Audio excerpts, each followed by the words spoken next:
Right, everybody.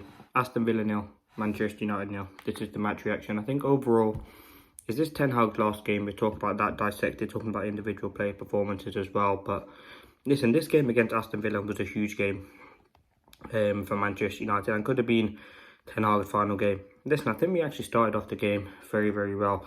Obviously, yes, the result's frustrating, and this is the worst start we've had in the league in years. But ultimately, for me, from the way that United have been playing, 6 goals conceded in the last 2 games, the fact that we come out of this game with a point, with no goals conceded, is a real positive. And listen, Ten Hag's scrutiny is going to come. I think some of the decisions he made probably didn't help him. I think the referees didn't help us today. They were absolutely shocking. But ultimately, for me, listen, we come out with a point. I think there were opportunities for United to win the game. There was a little clinical moments, some decisions which were wrong. But ultimately, overall, on the kind of whole performance, it was way better than what we've seen the last weeks. Obviously, Ten Hag, in terms of team selection going into the game, he made a lot of changes, big changes as well. Changing out your £100 million centre-back partnership was obviously a big kind of statement going into the game, and it did pay off. I think Johnny Evans, absolutely fantastic. I think obviously Maguire, unfortunately, coming off injured, but he was doing very, very well. And listen, we'll talk about the positives and negatives in a moment, but overall, I thought the game was very, very good. Villa, they were a team on some great form, and they didn't really create much in the game. Onana had a few saves to make, but that. And I think we were confident. We played up from the back at times.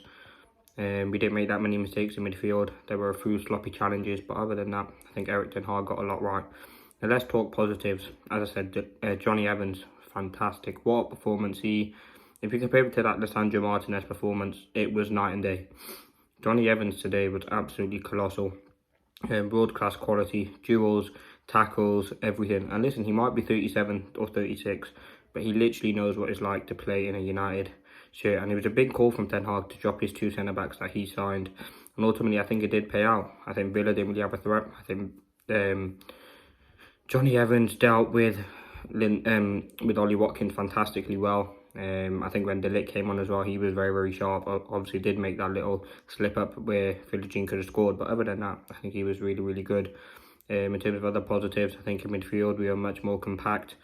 I was very, very nervous looking at that midfield with Eriksen, Mainoo and Bruno. I thought we would be well wide open, but we changed that formation. We were compact when we had the ball, and we did have a very, very good performance in midfield compared to recent weeks. Now, obviously, Ugarte not getting a minute, that is concerning. The last 2 games, Ugarte hasn't seen a minute of football, and hopefully after the international break, he'll be much more integrated and he will be able to start games. Seeing that clip of Rashford saying he's gone mad about Erik Ten Hag. I think Ten Hag has lost the dressing room ultimately, and that is very, very... I think it's very, very disappointing to see what's happened. And listen, will Ten Hag get sacked? I don't know, but he survives another day. He's having that argument with Ruud van Nistelrooy. Like, it just doesn't look a good fit for United at the moment. Manchester United draw this. Aston Villa should ease the pressure a little bit on Ten Hag.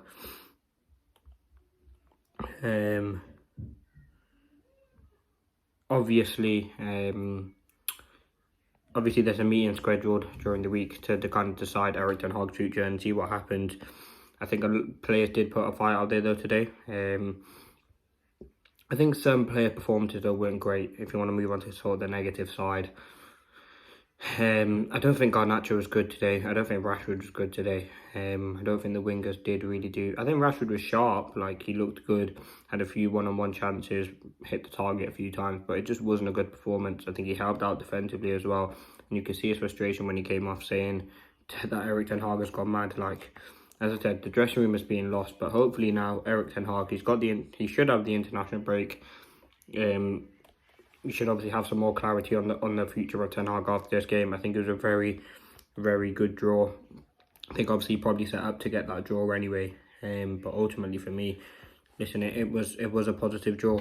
If you look at the stats in the game, 46% possession for United, 0.52 expected goals, 10 shots. We had more expected goals than Villa, more shots on target than Aston Villa, 2% in terms of less passes, but listen, overall, it was a very, very average result. And 0-0 probably is the correct reflection of the game. I think United didn't offer enough, and I don't think Villa were good enough, maybe because they're coming off the high midweek against Bayern, that the performance wasn't great. I think if Villa actually went for it a bit more, they would have beaten us, and that was the fear going into the game. But listen, it's nowhere near good enough for Ten Hag. If he has a few more games to kind of settle his United career, we'll have to wait and see what happens. But it was a really, really, listen, I said it's a great point, but a poor performance. Ten Hag's job may be saved for now, but we'll have to wait and see what happens. Villa, as I said, they had a threat. I think they did slice us open at times. Masraoui went off. Hopefully that's not an injury, because listen, we can't afford any injuries at fullback. We can't go into the international break or after the international break with Lindelof at our right back. Hopefully Malacia and Shaw can be back after that, and we can kind of change that injuries row is going to come. But I think defensively we're very, very sound. But still, it was nowhere near good enough by Manchester United. We should be winning the game. We look at some of the patterns, they were off. We made quite a few mistakes.